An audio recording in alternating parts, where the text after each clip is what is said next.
Le 1er novembre 1954 éclate en Algérie une rébellion qui devait rapidement opposer l'armée française aux bandes rebelles du FLN, Front de Libération Nationale. Deux groupes ethniques, deux communautés, vivent sur ce territoire nord-africain. 9 millions de musulmans et 1 million d'Européens. La lutte pour l'indépendance de l'Algérie aura vite ses répercussions en France et y deviendra même le problème numéro 1. Mais si l'Algérie est entrée dans l'histoire avec des événements qui font aujourd'hui la manchette des journaux, elle a cependant connu des heures moins troubles, durant lesquelles musulmans et Européens se côtoyaient sans heurts et parfois même sympathisaient.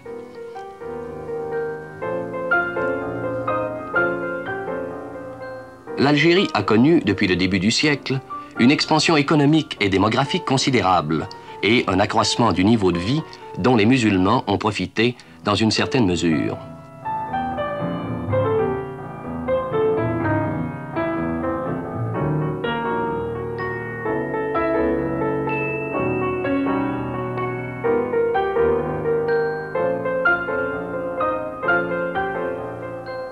Le gouvernement français a construit, surtout dans les centres urbains, de nombreux immeubles à loyer modique.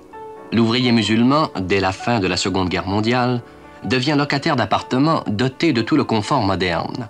Selon un plan quinquennal, en 1963, 285 000 logements auront été construits en Algérie.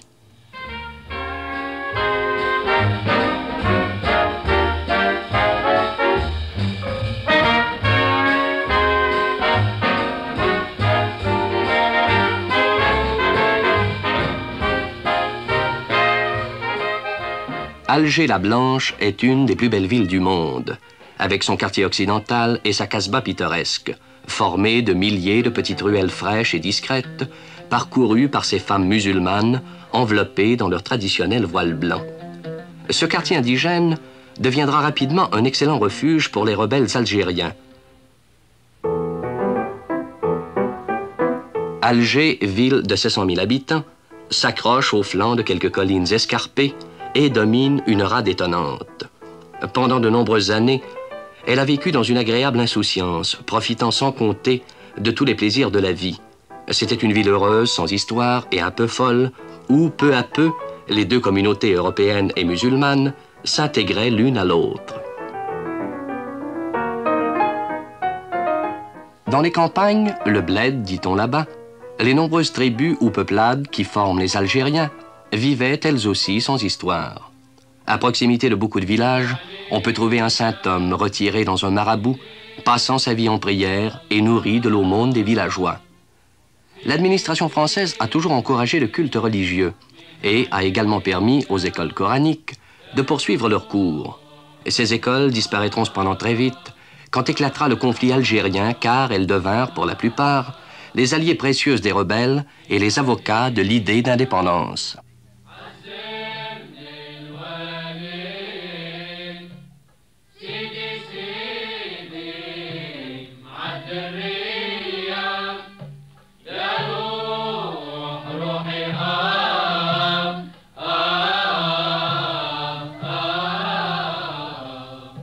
Dans ces campagnes, où le niveau de vie a été et reste toujours très bas, c'est le règne de la petite industrie artisanale, de l'économie agricole à une échelle infime et rarement rentable.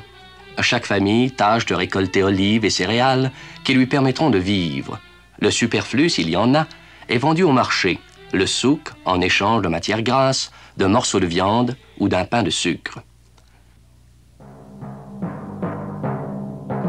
Christianisée dès les premiers siècles de notre ère, Saint-Augustin est un Algérien, l'Algérie est conquise en 647 par les Arabes venus d'Asie et d'Égypte. 1000 ans plus tard, les Turcs envahissent à leur tour ce territoire. Mais rapidement, cette terre ne reconnaît plus la tutelle de Constantinople. La piraterie s'installe le long des côtes algériennes. La Méditerranée est infestée de pirates barbaresques. Les chefs de bande font la loi et les corsaires enlèvent en pleine mer des Européens pour en faire des esclaves.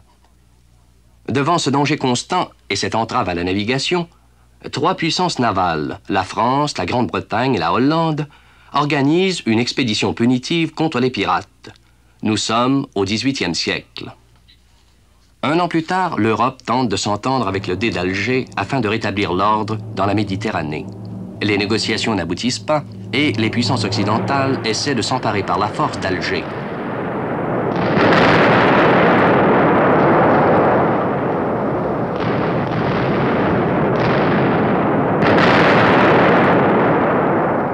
La Grande-Bretagne envoie même, en 1816, Lord Exmouth, qui essaiera, mais en vain, d'en arriver à un accord avec le Dey d'Alger. Telle est la situation quand, en 1830, débute la conquête française de l'Algérie. On trouve à l'origine de cette guerre un coup d'éventail du Dey d'Alger au consul de France. Mais derrière ce geste se cache une affaire de fourniture de blé à l'armée française par des marchands d'Alger. La conquête débute par la prise d'Alger, tandis qu'en France, l'opinion suit cette aventure militaire avec un intérêt médiocre. La fin de la conquête, en 1848, n'empêchera pas la chute de la monarchie de Juillet.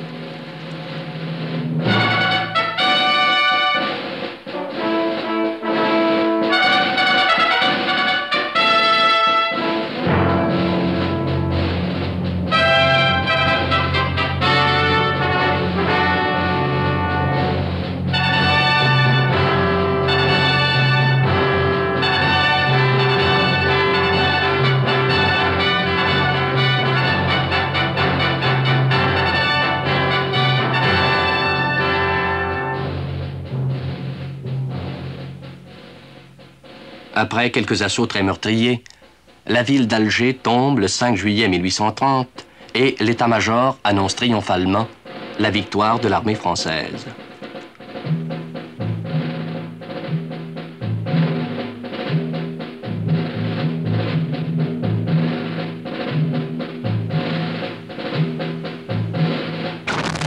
La conquête se poursuit ensuite à travers tout le territoire algérien. Il faut conquérir le pays, village après village.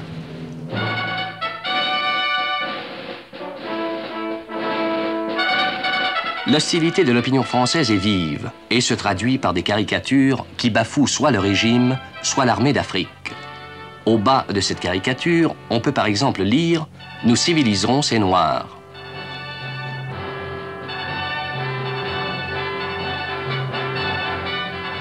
La conquête se poursuit pendant 18 années sans interruption. Les attaques se succèdent, les excès, les razzias, les viols sont légion. Les musulmans se défendent farouchement sous l'impulsion d'un batailleur né, Abdelkader. Ce chef arabe a armé les populations et rend la fin de la conquête très pénible.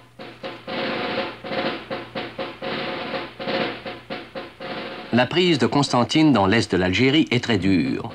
Cette ville, véritable forteresse protégée par les gorges du Rumel, repousse plusieurs assauts en 1836. Ce n'est qu'un an plus tard que les troupes françaises obtiennent la reddition de la population qui s'est farouchement défendue.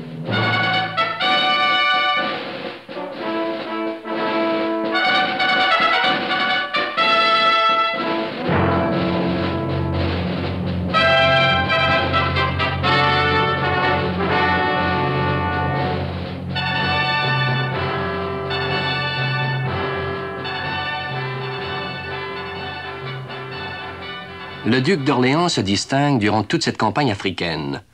Il a participé à la prise d'Alger et d'une dizaine d'autres villes, dont Mascara et Mouzaïa. En 1847, l'émir Abdelkader fait sa soumission au général Lamoricière. Il est interné en France jusqu'en 1853, puis, libéré, devient un fidèle ami de la France.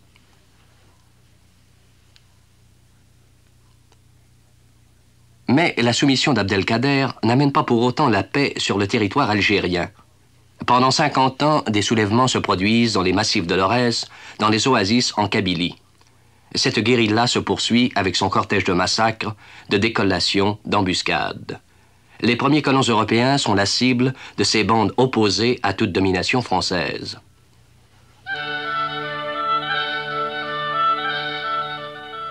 Pendant ce temps, Alger est devenue une ville calme et connaît, dès 1848, le début de son expansion économique et démographique.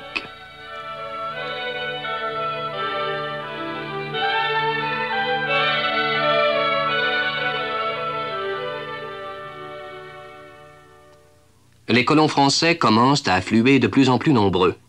Ils sont de toute extraction. Ils s'attelleront courageusement à la tâche de défricher une mince bande de terre le long du littoral, bande de terre faite souvent de marécages infestés de moustiques. Beaucoup mourront de la malaria et de la typhoïde.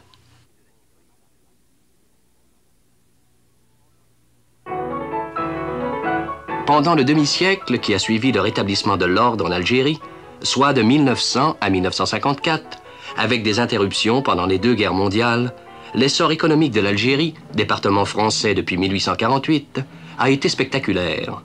Cependant, cet essor a été tributaire de Paris.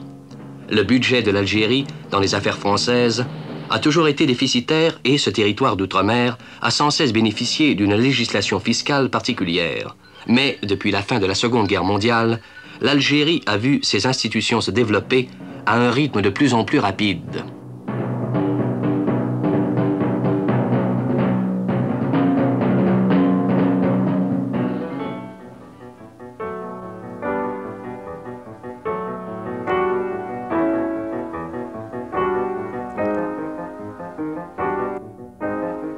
Et tandis que la France construisait un peu partout des barrages hydroélectriques ou d'irrigation afin de mettre en valeur une terre souvent aride, plusieurs industries secondaires s'établissaient le long du littoral et plus particulièrement dans la région d'Alger et d'Oran.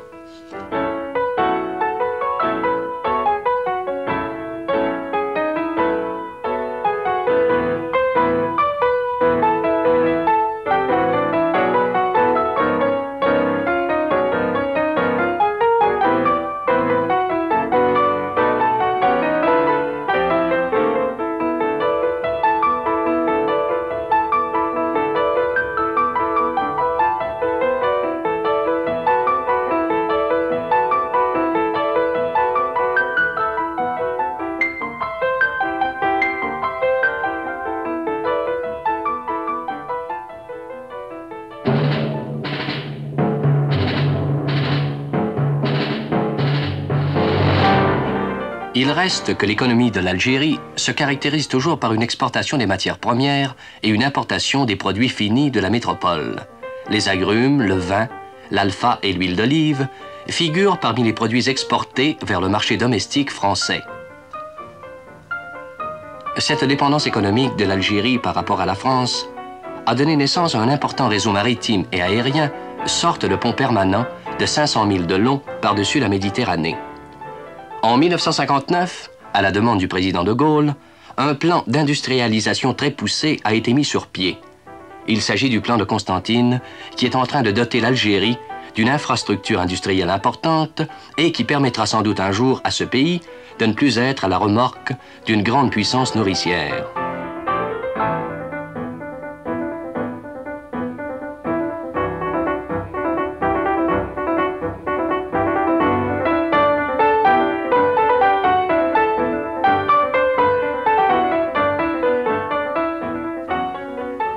Le sous-sol algérien recèle plusieurs richesses non négligeables, dont le minerai de fer des mines de Ouenza, du Zakar, de Tindouf et de Benissaf. Pendant longtemps, le minerai était expédié vers la France ou même la Grande-Bretagne. Mais la découverte au Sahara d'importantes nappes de pétrole et de gaz naturel, après des années de prospection, a permis d'envisager la création d'industries lourdes sur le territoire algérien.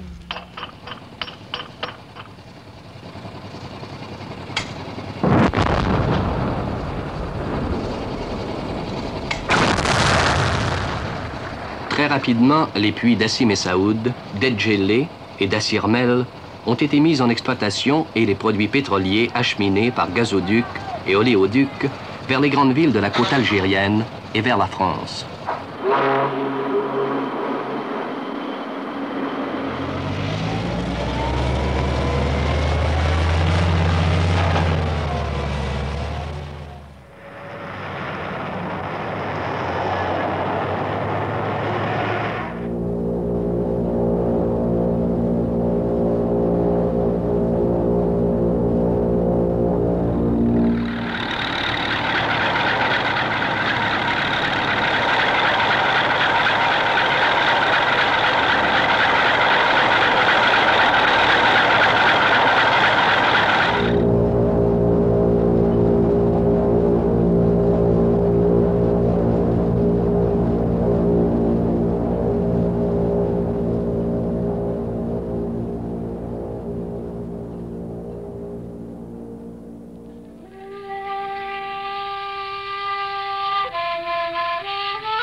Mais malgré cette industrialisation, l'agriculture et l'élevage restent encore la base de l'économie algérienne. Les troupeaux de moutons et de vaches trouvent sur des terres arides et rocailleuses un maigre pacage, d'où la nécessité pour les populations musulmanes d'un nomadisme quasi permanent. Avec la colonisation des terres et la mécanisation de l'agriculture, il a été possible de fertiliser certaines de ces régions.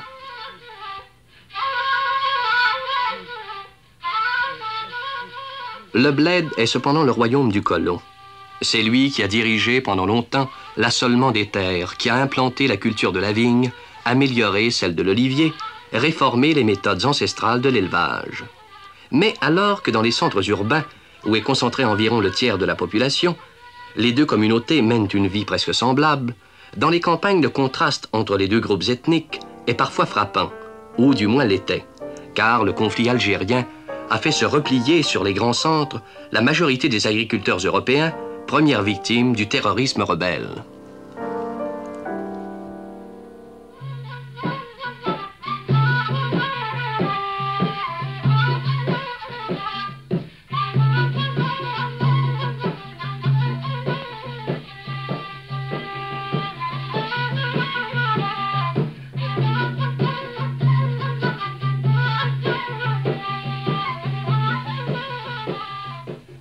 Dans les petites agglomérations rurales, où chaque semaine se tient un marché en plein air très pittoresque, les femmes, comme les hommes, vivant de façon archaïque, se livrent à des travaux de tissage, à la confection de tapis ou de poterie rustique.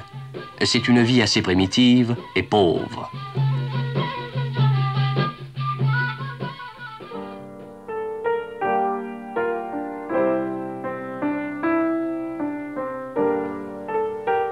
La France avait établi en Algérie, avant la rébellion, une administration locale très étendue. Cette administration avait pour fonction aussi bien de recenser les populations, faire respecter les règles élémentaires de l'hygiène, que d'arbitrer les éternelles et traditionnelles disputes qui opposent sans cesse un musulman à son voisin pour une affaire anodine. Cette administration civile, quand éclatera la rébellion, s'effondrera en 6 mois et cédera la place à une administration militaire.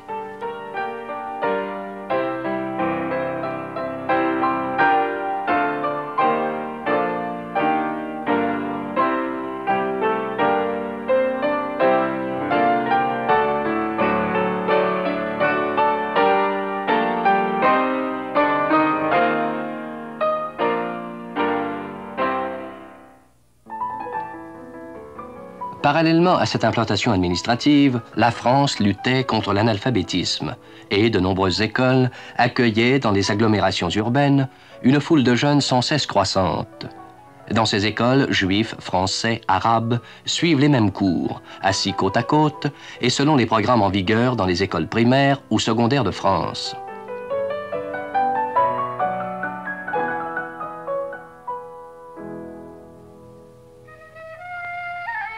Dans les campagnes, l'effort de scolarisation n'a pas pu suivre le rythme de l'expansion démographique. C'est souvent dans des écoles de fortune que les instituteurs pionniers donnent leurs cours. Les jeunes musulmans se pressent par centaines de milliers dans ces écoles. Mais en 1960, un quart des enfants de 6 à 14 ans étaient scolarisés. Depuis le début du conflit algérien, l'instituteur civil a souvent cédé sa place à l'instituteur soldat, car l'armée a pris à sa charge, depuis 5 ou 6 ans, la tâche de scolariser les populations du bled.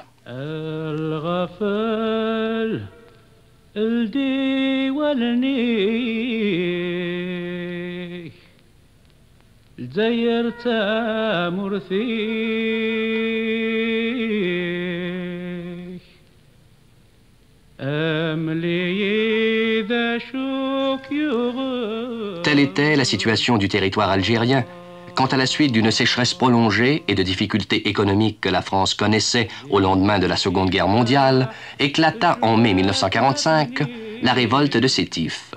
Encadrée par des dirigeants politiques et syndicaux, les masses musulmanes de l'Est de l'Algérie manifestent contre le chômage persistant.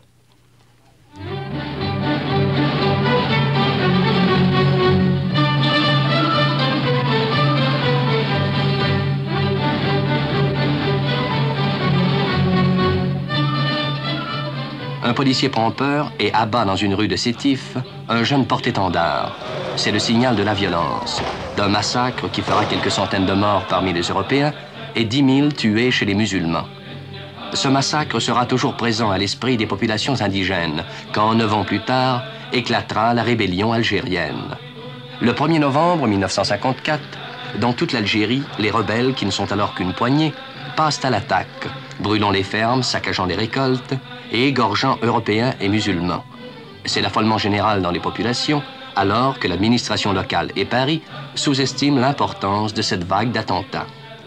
Les rebelles consolident leur position et commencent rapidement à implanter une certaine forme d'organisation politico-administrative de type socialiste. Soustelle, nommé délégué général du gouvernement français en Algérie le 25 janvier 1955, demande des renforts de troupes à Paris et décide d'armer certains musulmans connus pour leur attachement à la France. Ces musulmans forment une milice locale très fragile qui ne collaborera pas toujours à fond avec les forces de l'ordre. Par la suite, à ces groupes d'autodéfense viendront se joindre les harkis, auxiliaires musulmans rattachés à l'armée. À peine un an après le début de la rébellion, le gouvernement français décide d'acheminer sur l'Algérie le gros de ses unités. Parmi ces unités, les parachutistes, fer de lance de l'armée française, prendront rapidement, aux côtés des légionnaires, la direction des opérations purement militaires, laissant aux troupes du contingent le soin des patrouilles en ville et à la campagne.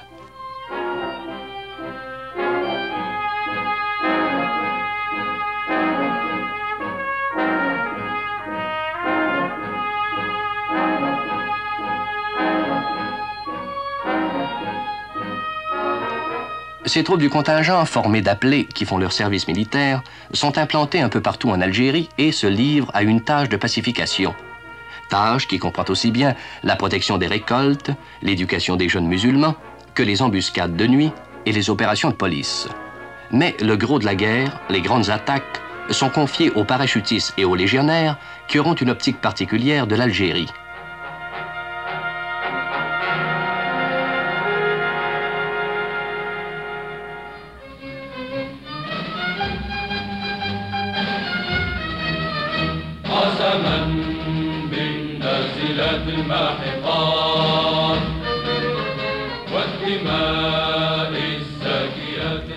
Malgré le renforcement du dispositif militaire français, les rebelles ont réussi à poursuivre leur avantage initial, principalement la nuit ou durant la saison froide.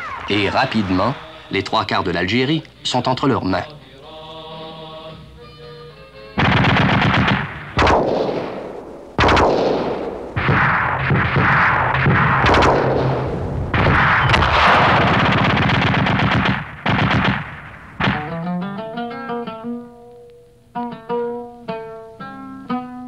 Devant cette entreprise des rebelles sur la masse indigène et afin de faciliter ses opérations militaires, l'armée décide de regrouper dans des villages sommairement construits à des endroits stratégiques des milliers et des milliers de petits paysans arabes.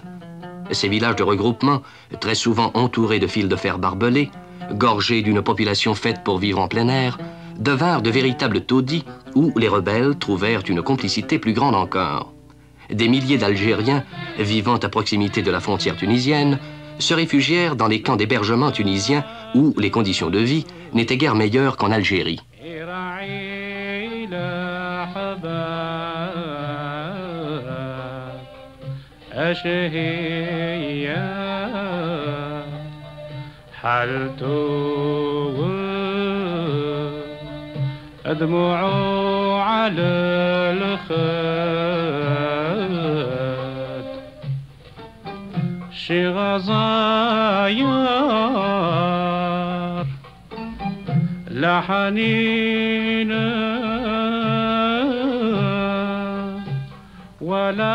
Ces vastes déplacements de population n'empêchent cependant pas les nationalistes de trouver dans les villages isolés un appui efficace de la population locale qui, par crainte de représailles ou par conviction profonde, est prête à fournir le gîte et la nourriture aux groupes rebelles.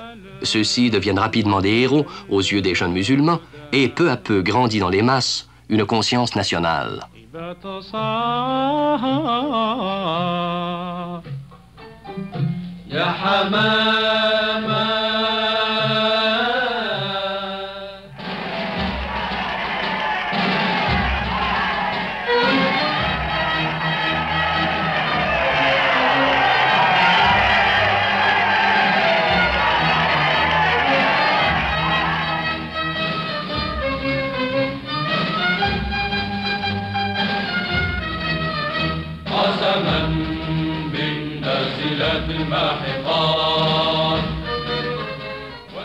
En 1956 et en 1957, les rebelles ont presque gagné.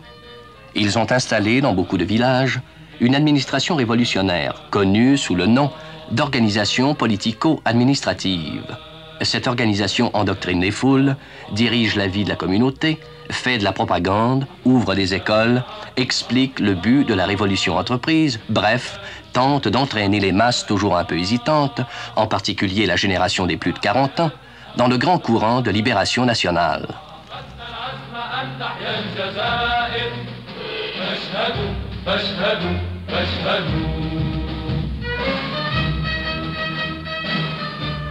Les rebelles veulent accroître leurs effectifs militaires et le FLN entreprend une campagne de recrutement auprès des jeunes, plus perméables aux nouvelles idées d'indépendance. Les fellagas tiennent alors des séances de maniement d'armes et donnent des conseils sur la guerre d'embuscade. Ces cours militaires sont souvent effectués en Tunisie même, dans des camps rebelles. Parallèlement à cette action sur la masse et auprès des jeunes, le FLN s'emploie à intensifier ses attentats. Les sabotages sont de plus en plus nombreux. Ils sont dirigés principalement contre les trains, les pylônes électriques de haute tension et les véhicules de l'armée.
Pendant que s'amplifiait cette action militaire, les représentants de la rébellion en Tunisie et en Égypte ont formé le gouvernement provisoire de la République algérienne, présidé jusqu'en 1961 par Ferhat Abbas, qui est alors remplacé par Ben Khedda. Le 22 octobre 1956, Ben Bella, un des vice-présidents du GPRA et un des penseurs de la Révolution, est arrêté avec 4 de ses compagnons par l'armée française.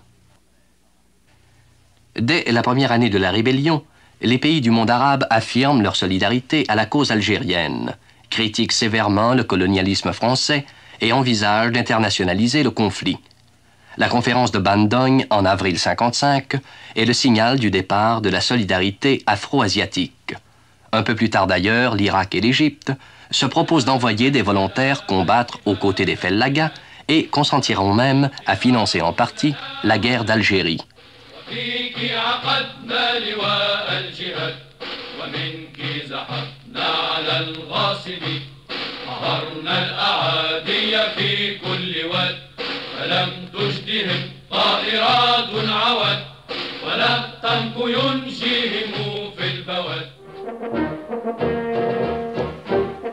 Mais vers le milieu de 1957, l'armée française décide une grande offensive qui se soldera par la destruction presque complète de toutes les unités rebelles et l'implantation généralisée de postes militaires sur toute l'étendue du territoire nord-africain.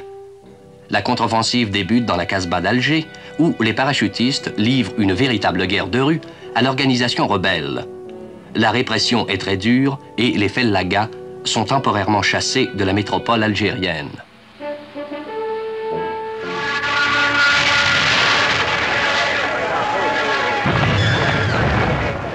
Cette contre-offensive s'étend aux campagnes et l'aviation intervient aux côtés des parachutistes, des légionnaires, des blindés. Toute l'armée française en Algérie est lancée dans la bataille.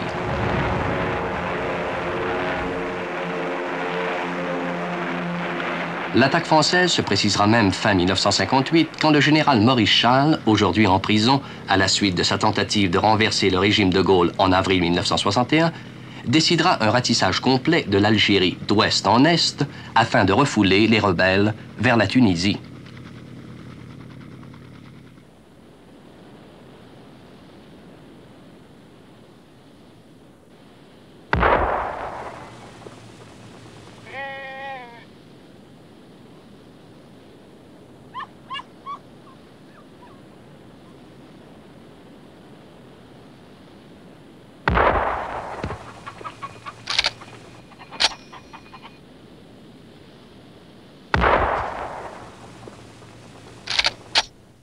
Des moyens considérables sont mis en œuvre et rapidement, l'organisation nationaliste est démantelée. Des méthodes brutales sont parfois utilisées. Quelques exécutions sommaires se produisent en guise d'intimidation. Un armement considérable est saisi.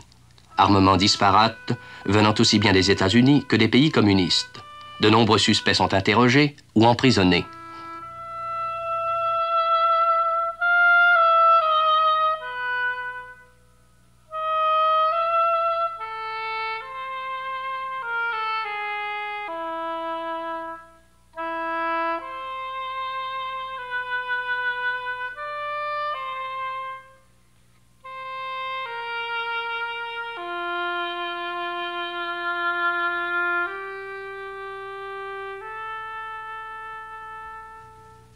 C'est une action violente de l'armée qui oblige le FLN à relâcher son emprise physique sur les populations musulmanes.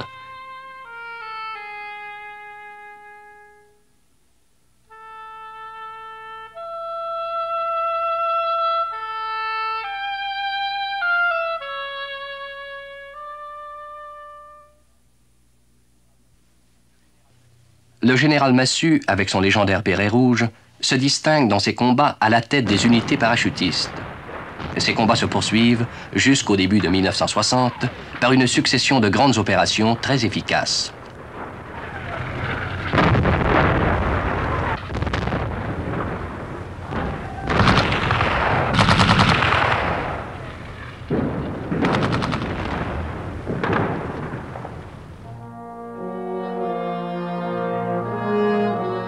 Les frontières du Maroc et de la Tunisie sont bouclées par un barrage électrifié qui rend désormais impossible le passage de fortes bandes rebelles venant de ces pays. La rébellion s'essouffle vite et l'effectif nationaliste en armes n'est plus que de 4000 environ.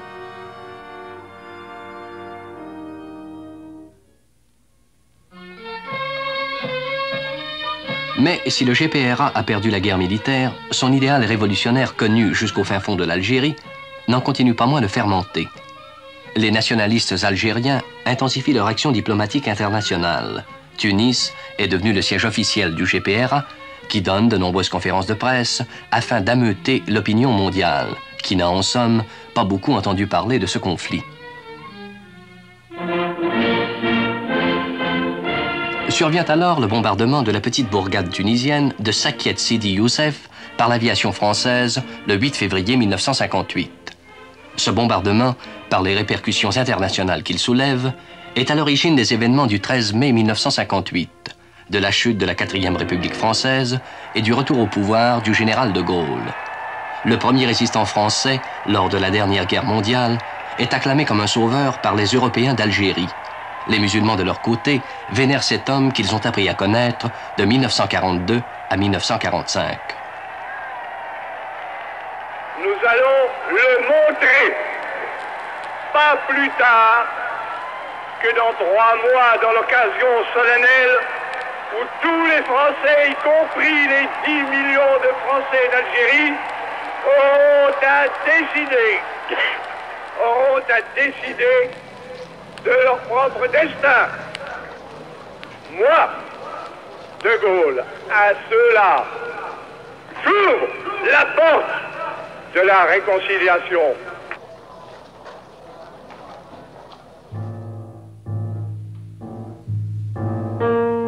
Un référendum sur la nouvelle constitution française donne au général de Gaulle une majorité écrasante aussi bien en France qu'en Algérie.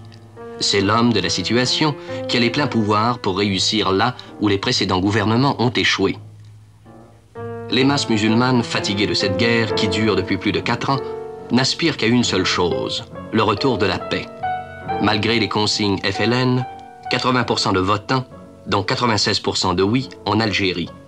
Les Européens d'Algérie, de leur côté, pensent que le général de Gaulle maintiendra l'Algérie française.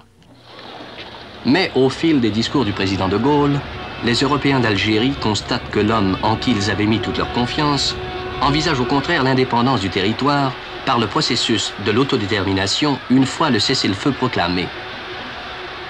Cette attitude libérale du président français a de profondes répercussions au sein des masses musulmanes qui réalisent brusquement que leur aspiration profonde à l'indépendance n'est désormais plus une utopie. Mais les Européens d'Algérie ne l'entendent pas de cette oreille et manifestent de plus en plus ouvertement leur hostilité au régime. En France, on pense que la politique de Gaulle est la bonne, mais les milieux de gauche en particulier estiment que le général ne procède pas assez vite et que les négociations secrètes ou non avec les rebelles algériens ressemblent souvent à des dialogues de sourds.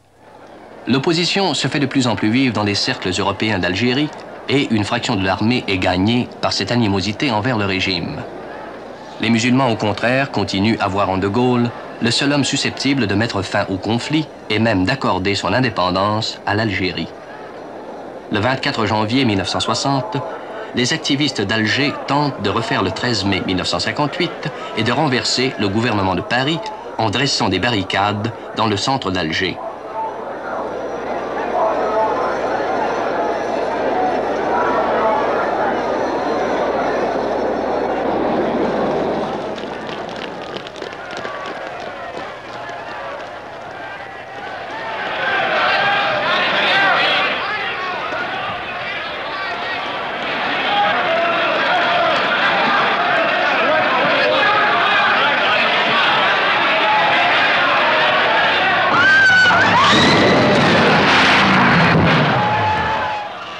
Les musulmans contre-manifestent avec détermination en faveur de l'indépendance, brandissent des drapeaux FLN, s'en prennent aux Européens, saccagent des villas. Les parachutistes interviennent et ouvrent le feu contre les musulmans. Pendant 4 jours, les désordres vont se produire. Bilan, plusieurs centaines de morts dans la seule région d'Alger, mais les musulmans viennent d'affirmer clairement et massivement qu'ils ne veulent plus d'une Algérie française.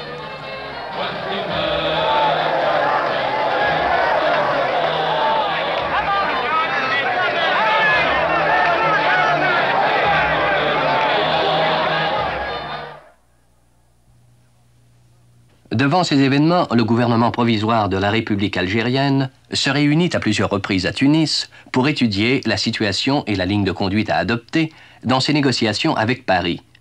Les pays afro-asiatiques réaffirment leur solidarité à la cause algérienne. En juin 1960, une première série d'entretiens à Melun avait abouti à un échec.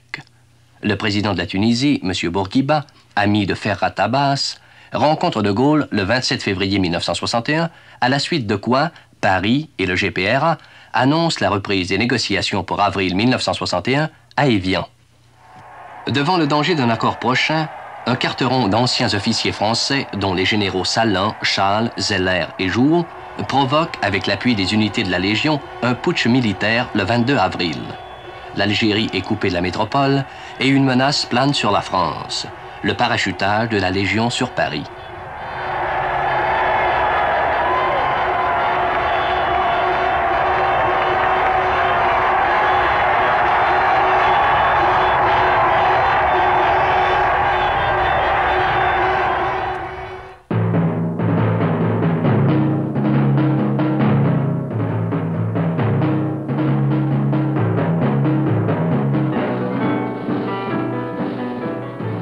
Paris connaît des heures tendues, surtout durant la nuit du 23 au 24 avril. Les blindés prennent position autour de la Chambre des députés. Mais la fermeté du régime de Gaulle et le loyalisme d'une partie de l'armée française font échouer en 4 jours cette tentative de coup d'État.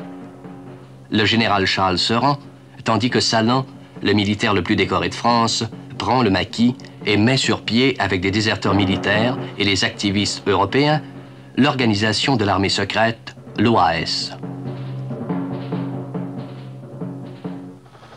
Quelques semaines après le coup d'État, les pourparlers d'Évian commencent avec d'infinies précautions. Les représentants des nationalistes algériens résident en Suisse et se rendent chaque jour à Évian par hélicoptère.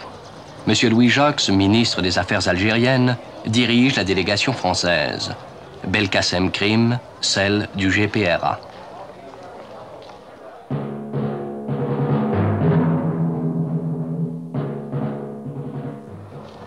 Mais le 20 juin 1961, les pourparlers sont suspendus. Les délégués français et algériens n'ont pas réussi à se mettre d'accord sur la question de la souveraineté du Sahara et sur les garanties qui seront accordées aux Européens d'Algérie et les modalités d'un gouvernement de transition.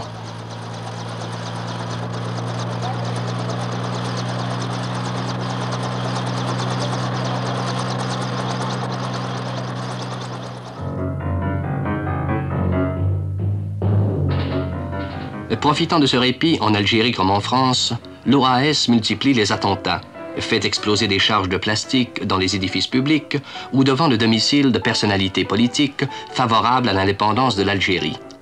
Le général de Gaulle échappe par miracle à un attentat. Un climat de peur et de suspicion s'installe sur tout le territoire français. La gauche française et les communistes crient au fascisme.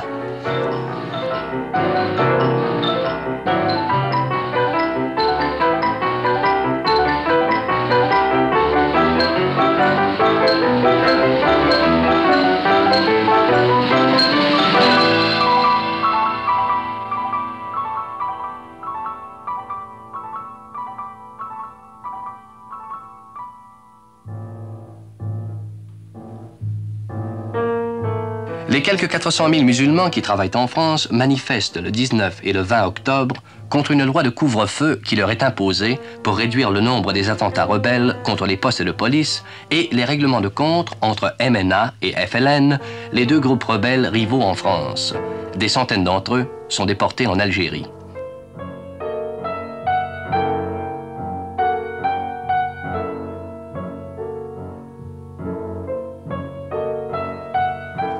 Les femmes musulmanes manifestent également dans les rues de Paris contre cette loi de couvre-feu.